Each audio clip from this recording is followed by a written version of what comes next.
Great. Good morning, ladies and gentlemen. Thank you very much indeed, Dean, for that kind introduction. It's a real pleasure to be with you. I thought we had a really interesting evening yesterday that certainly I learned a lot from. And so while it's very flattering always to be asked to talk about the UK experience, and it's very kind of people to say that we are a leader in the field, I can tell you that from my travels, I always learn a great deal from those travels and actually see a lot that in some ways is more innovative than the UK and from which we can also learn. So I always think of these as opportunities to exchange good practice and learning and information that can mutually help us all.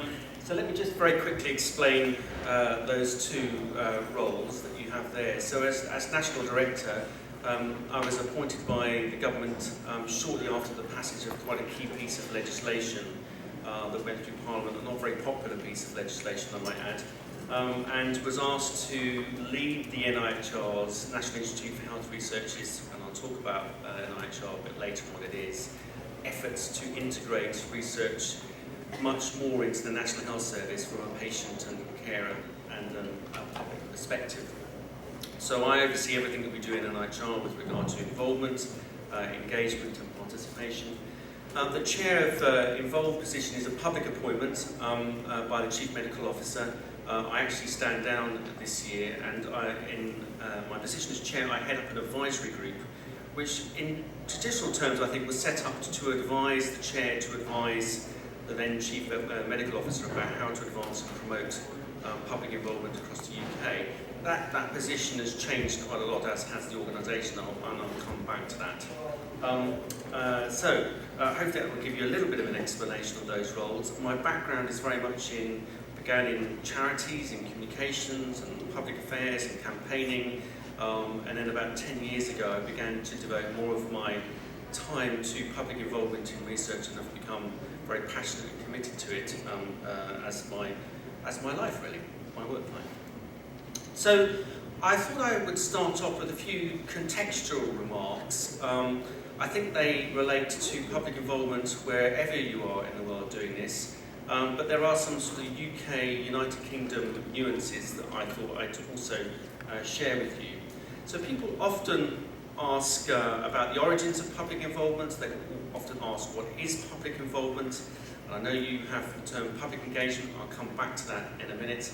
And I think it's very important in this day and age where public involvement and engagement is being adopted very much more by organisations across the health research system, if not wider, that we stand back and reflect a little bit on our origins as a movement.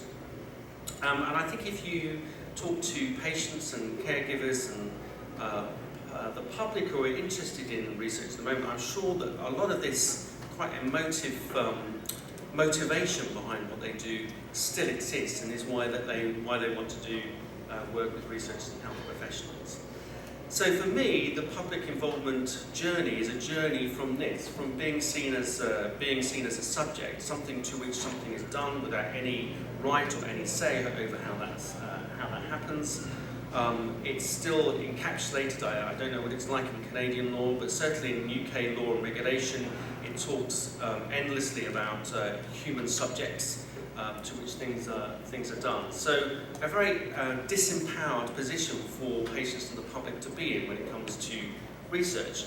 And it wasn't so long ago, late 80s, early 90s, that some quite significant patient voices began to become ever louder within mental health and HIV being perhaps the most well-known communities, who started to challenge this very, very strongly and said, how come these decisions about what you research, what drug that you're going to develop, are being taken without any of my involvement in that decision making? How can that be the right thing for us as a community? So you don't have to go very far back in time, around 94, 95, when actually there were groups of HIV people and communities and mental health communities who were picketing outside our own Medical Research Council in order to be led into committee rooms to be part of the decision making. So visible, strong, vocal protest And actually it took courageous leadership, I think, as I was saying last night, on the part of researchers as well, for some of those people who were in the room to step out of it and invite patients in and invite public in to be part of the discussions. So I think it's important to remember that it is a challenge against that notion of how we see people in research. And of course we still get that a little bit in common parlance today in terms of how things are reported in the media. So this is a term that still gets used a lot. This is actually Time magazine from about 2002, 2003. But we still get a lot of reports in our media which use the term guinea pig. And that's actually a notion that's quite embedded in the public consciousness when they talk about research, and one that we are constantly striving to change. So it still exists both in regulation but also cultural terms. So where are we trying to move to? And the word journey is unfortunately been so overused, particularly by management, that it's become a little bit sort of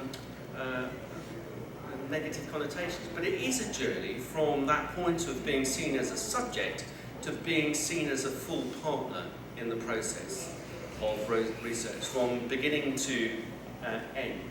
And this, as you can see below, is the definition of public involvement that we use in the United Kingdom. So it's a very much a broad church definition. Quite deliberately we took that decision in 96, 97, because there is clearly very strong language and identities that are created within particular patient communities. But as an organisation and a movement that wanted to be inclusive, we felt that public involvement, public being the patients, caregivers, service users and members of the general public, was a more inclusive one that would integrate and bring people together.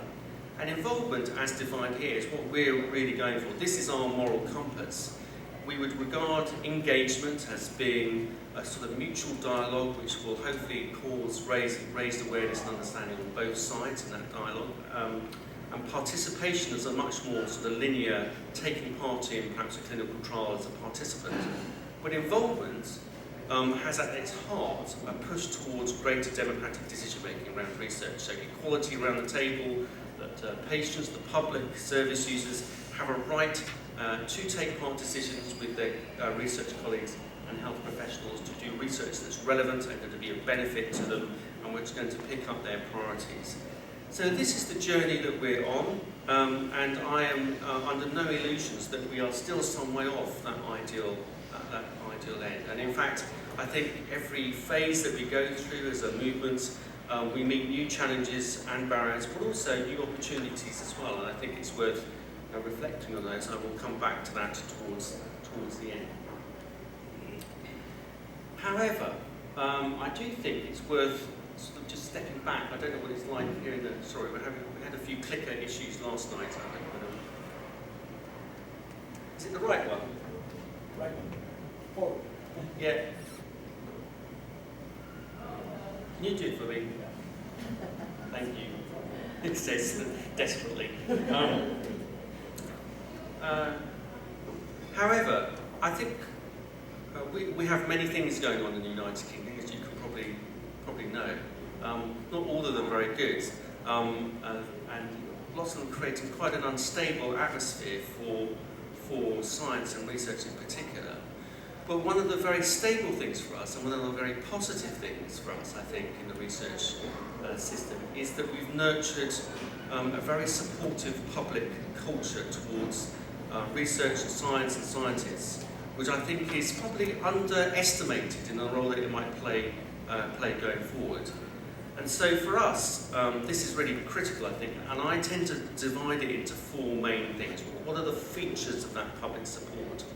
So the first, and all of these are important, and I suppose the message I'm trying to say is that involvement is part of a wider landscape, and all these things are important to it, as is it getting involvement right to supporting and engendering the right things here. So the first of those is funding. In the UK, we have a very vibrant medical research charity sector. It provides about 1.5, now approaching 1.6 billion pounds per year to the medical research system. So we think of our system probably pretty like here, that we have the private sector, we have the government sector, and we have the medical research charity sector. And it's a big part of the pie. So it's about a third of the overall money going into from a public avenue into research. And it's grown despite many pressures out there on the economy. And as a proportion of that overall funding, it's greater than in any other country in the world, including the States.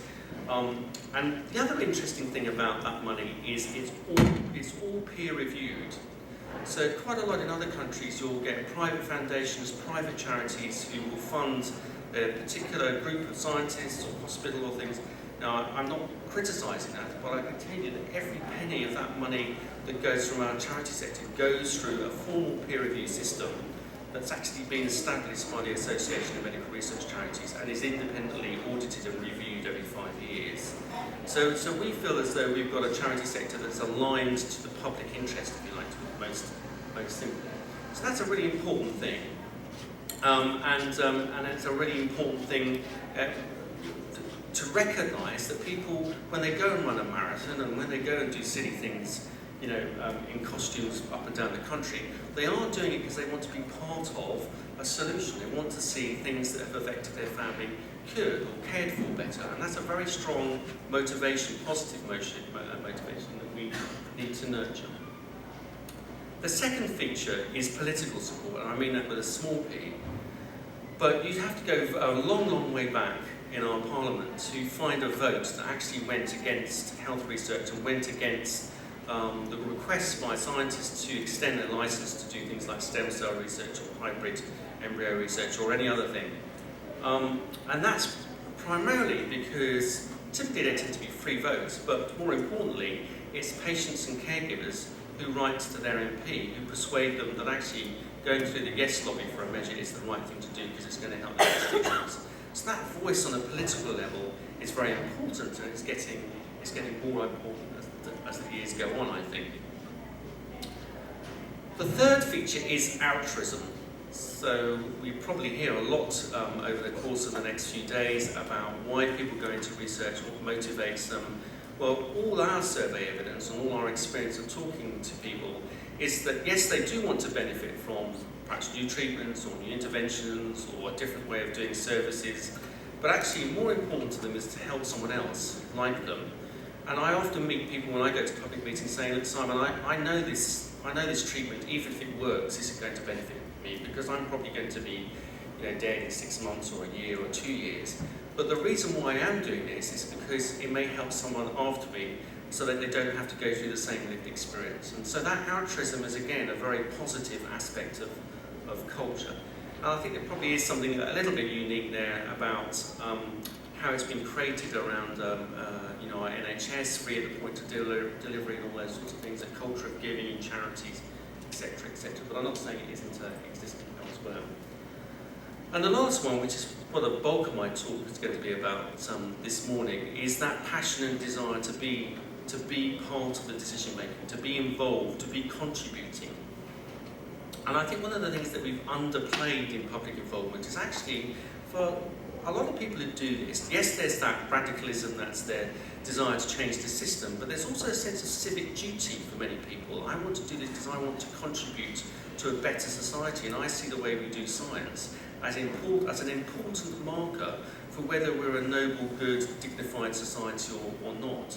So it's a strong motivation behind why some people do go into public involvement. They see it as a public good, they see it as in being in the public interest, and they want to do that.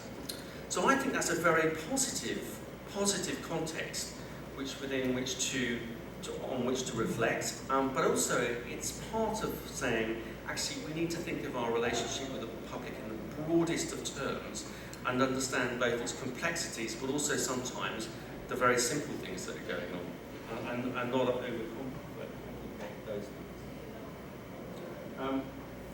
So, next slide, please. Thank you. I'm going to talk a little bit about, bearing in mind that context, what's been the National Institute for Health research approach to public involvement. So just in case you don't really know much about NIHR, and there's no reason why you should. So the NIHR is the largest government funder of health research in the United Kingdom. So we spend about £1 billion per year on all forms of health research, not just clinical, public health, social care research. I suppose we've been seen to be at the more applied end, but actually that's not strictly true. We do two things, really. We provide, obviously we fund our own programs or our own research projects, and I'll talk about that a little bit later. But we also provide the infrastructure, the institutions, the facilities upon which research depends, as it were. So if we take clinical research, one example of that will be we run clinical research networks up and down the country. And part of our funding goes into funding the clinical research nurses, the specialist nurses that enable that research to happen. So we fund probably, I think it's around 9,000 to 10,000 clinical research nurses up and down the country. So that's what we would regard as infrastructure. It's a fairly new organisation, so we've only been going 11 years, and